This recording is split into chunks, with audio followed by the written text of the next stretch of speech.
Star ಹೋಟೆಲ್ಗಳಲ್ಲಿ ಮತ್ತು ರೆಸಾರ್ಟ್ಗಳಲ್ಲಿ buffet ಊಟದಲ್ಲಿ ವೆರೈಟಿ ತಿನಿಸು ಮತ್ತು ಸ್ಯಾಲಡ್ಗಳ ಜೊತೆ ಸೌತೆಕಾಯಿಯ ರಾಯ್ತಾವನ್ನು ಇಟ್ಟಿರ್ತಾರೆ. ಈ ರಾಯ್ತಾ ಬಿರಿಯಾನಿ ಮತ್ತು ಪುಲಾವ್ ಜೊತೆಗೆ ತುಂಬಾ ಚೆನ್ನಾಗಿರ್ತದೆ. ಈ ರಾಯ್ತಾ ಮಾಡುವ ವಿಧಾನವನ್ನು ಈಗ ನೋಡೋಣ.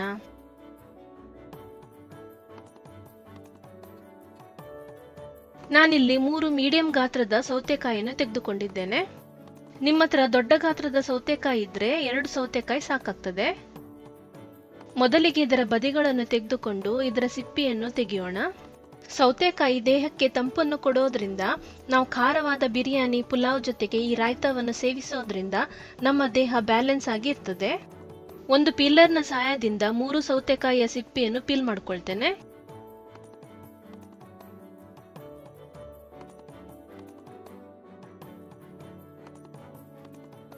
ಇದರ ಸಿಪ್ಪೆಯನ್ನು ತೆಗೆದ ನಂತರ ನಾವು ಇದನ್ನು ಗ್ರೇಟ್ ಮಾಡ್ಕೊಳ್ಬೇಕು. ನಿಮ್ಮ ಹತ್ರ ಈ ರೀತಿಯ ಗ್ರೇಟರ್ ಇದ್ರೆ ಇದನ್ನು ಉಪಯೋಗಿಸಿ. ಈ ಸೌತೆಕಾಯಿಯನ್ನು ಅಡ್ಡಕ್ಕೆ ಬದಲು ಈ ರೀತಿ ಉದ್ದಕ್ಕೆ ನೀವು ಗ್ರೇಟ್ ಮಾಡ್ಕೊಳ್ಬೇಕು. ನಾವು ಉದ್ದಕ್ಕೆ ತುರಿಯೋದ್ರಿಂದ ನಡುಭಾಗದಲ್ಲಿ ಇರುವ ಇದರ ಬೀಜವನ್ನು ಬಿಸಾಡಬಹುದು.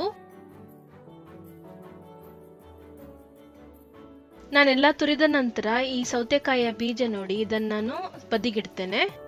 ಇದೇ ರೀತಿ ಉಳಿದ ಸೌತೆಕಾಯಿಯನ್ನು ಸಹ ತುರಿದುಕೊಳ್ಳಿ. ಸೌತೆಕಾಯಿಯನ್ನು ತುರಿದುಕೊಂಡ ನಂತರ ನಾವೀಗ ರಾಯ್ತಾವನ್ನು ಮಾಡೋಣ. ಒಂದು ಮಿಕ್ಸಿಂಗ್ ಬೌಲ್ನಲ್ಲಿ 1 ಕಪ್ನಷ್ಟು ಗಟ್ಟಿ ಮೊಸರನ್ನು ಹಾಕೊಳ್ಳಿ.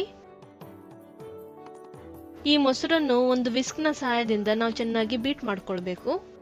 ಈ ರೀತಿ ಮಾಡೋದ್ರಿಂದ ಮೊಸರಿಗೆ ಒಳ್ಳೆ ಕ್ರೀಮ್ ತರ ಟೆಕ್ಸ್ಚರ್ ಬರ್ತದೆ. ಇದಕ್ಕೀಗ ರುಚಿಗೆ ತಕ್ಕಷ್ಟು ಉಪ್ಪನ್ನು ಹಾಕೊಳ್ಳಿ. ಅರ್ಧ ಟೀ ಸ್ಪೂನ್ ಅಷ್ಟು ಬ್ಲ್ಯಾಕ್ ಸಾಲ್ಟ್ ಅನ್ನು ಹಾಕಬೇಕು. ಅರ್ಧ ಟೀ ಸ್ಪೂನ್ ಅಷ್ಟು ಜೀರಿಗೆ ಪುಡಿಯನ್ನು ಹಾಕಿ. 1 ಟೀ ಸ್ಪೂನ್ ಅಷ್ಟು ಕೆಂಪು ಮೆಣಸಿನ ಪುಡಿಯನ್ನು ಹಾಕಿ. ಇಷ್ಟೆಲ್ಲ ಸಾಮಗ್ರಿಗಳನ್ನು ಹಾಕಿದ ಮೇಲೆ ಈ ವಿಸ್ಕ್ ನಿಂದ ನಾವು ಚೆನ್ನಾಗಿ ಒಂದ್ಸಲ ಬೆರೆಸ್ಕೊಳ್ಳೋಣ.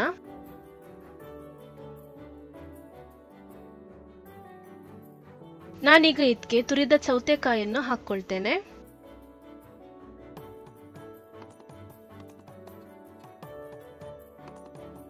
ಮೊಸರು ಮತ್ತು ಸೌತೆಕಾಯಿಯನ್ನು ಚೆನ್ನಾಗಿ ಬೆರೆಸ್ಕೊಳ್ಳಿ. ನಾವು ಹಾಕಿದ ಮಸಾಲೆ ಪುಡಿಗಳೊಂದಿಗೆ ಮೊಸರು ಮತ್ತು ಸೌತೆಕಾಯಿಯ ಕಾಂಬಿನೇಷನ್ ತುಂಬಾ ಚೆನ್ನಾಗಿರ್ತದೆ.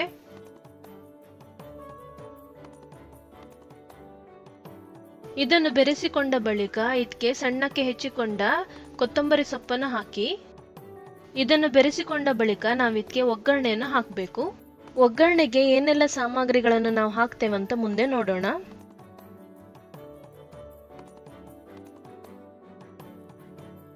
ನಾನೊಂದು ಸಣ್ಣ ಪ್ಯಾನ್ ಅನ್ನು ಬಿಸಿ ಮಾಡಿಕೊಂಡು ಅದಕ್ಕೆ 1 ಟೇಬಲ್ ಸ್ಪೂನ್ ಅಷ್ಟು ಅಡಿಗೆ ಎಣ್ಣೆಯನ್ನು ಹಾಕೊಳ್ತೇನೆ. ಇದಕ್ಕೆ 1 ಟೀ ಸ್ಪೂನ್ ಅಷ್ಟು ಸಾಸಿವೆಯನ್ನು ಹಾಕಿ. ಸಾಸಿವೆ ಪಟಪಟಿಸಿದ ನಂತರ 1 ಟೀ ಸ್ಪೂನ್ ಅಷ್ಟು ಜೀರಿಗೆಯನ್ನು ಹಾಕಿ. ನಾನಿದಕ್ಕೆ 2 ಸಣ್ಣಕ್ಕೆ ಹೆಚ್ಚಿಕೊಂಡ ಹಸಿಮೆಣಸನ್ನು ಹಾಕ್ತಿದ್ದೇನೆ. ಈ ರಾಯ್ತಾ ಖಾರವಾಗಿರ್ಬೇಕು ಅಂತ ಇದ್ರೆ 1 ಹಸಿಮೆಣಸನ್ನು ಜಾಸ್ತಿ ಹಾಕಿ, ಇಲ್ಲ ಅಂದ್ರೆ ಕೆಂಪು ಮೆಣಸಿನ ಹುಡಿಯನ್ನು ಜಾಸ್ತಿ ಹಾಕಿ. ಇದಕ್ಕೆ ಸ್ವಲ್ಪ ಕರಿಬೇವಿನ ಎಲೆಗಳನ್ನು ರಫ್ ಆಗಿ ತುಂಡು ಮಾಡ್ಕೊಂಡು ಹಾಕಬೇಕು. ನೀವಿದಕ್ಕೆ 1 ಬ್ಯಾಡಗೆ ಒಣಮೆಣಸನ್ನು ತುಂಡು ಮಾಡ್ಕೊಂಡು ಹಾಕಬಹುದು.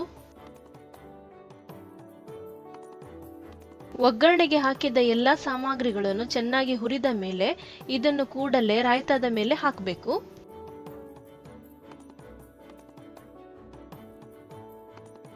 ಇದನ್ನು ಬೆರೆಸಿಕೊಂಡ ನಂತರ ನೀವು ಬಿರಿಯಾನಿ ಅಥವಾ ಪುಲಾವ್ ಜೊತೆಗೆ ಬಡಿಸಲಿಕ್ಕೆ ರೆಡಿಯಾಗಿರ್ತದೆ. ದೊಡ್ಡ ದೊಡ್ಡ ಹೋಟೆಲ್ಗಳಲ್ಲಿ ಯೂಶುವಲಿ ಬಫೆಯ ಊಟದಲ್ಲಿ ಇದನ್ನು ಇಟ್ಟಿರ್ತಾರೆ. ನೀವು ಸರ್ವ್ ಮಾಡುವಾಗ ಇದರ ಮೇಲೆ ಬೇಕಾದ್ರೆ ಮೆಣಸಿನ ಹುಡಿಯನ್ನು ಚಿಮುಕಿಸಬಹುದು, ಇಲ್ಲ ಅಂದ್ರೆ ಸ್ವಲ್ಪ ಬೂಂದಿಯನ್ನು ಹಾಕಬಹುದು. ಕೆಲವೊಂದು ಕಡೆ ಈ ರಾಯ್ತಾಕ್ಕೆ ಸಣ್ಣಕ್ಕೆ ಹೆಚ್ಚಿಕೊಂಡ ಈರುಳ್ಳಿ, ಟೊಮ್ಯಾಟೊ ಮತ್ತು ದಾಳಿಂಬೆಯನ್ನು ಸೇರಿಸ್ತಾರೆ. ಸೊ ನಿಮಗೆ ಈ ರಾಯ್ತಾ ಮಾಡುವ ವಿಧಾನ ಇಷ್ಟವಾಗಿದೆ ಅಂತ ಅಂದ್ಕೊಳ್ತೇವೆ. ಈ ಸಿಂಪಲ್ ರೆಸಿಪಿಯ ಬಗ್ಗೆ ನಿಮ್ಮ ಅನಿಸಿಕೆಯನ್ನು ಕಮೆಂಟ್ ನಲ್ಲಿ ತಿಳಿಸಿ.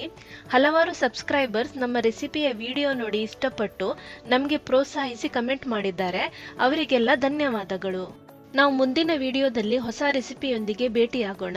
ಎಲ್ಲರಿಗೂ ನಮಸ್ಕಾರಗಳು.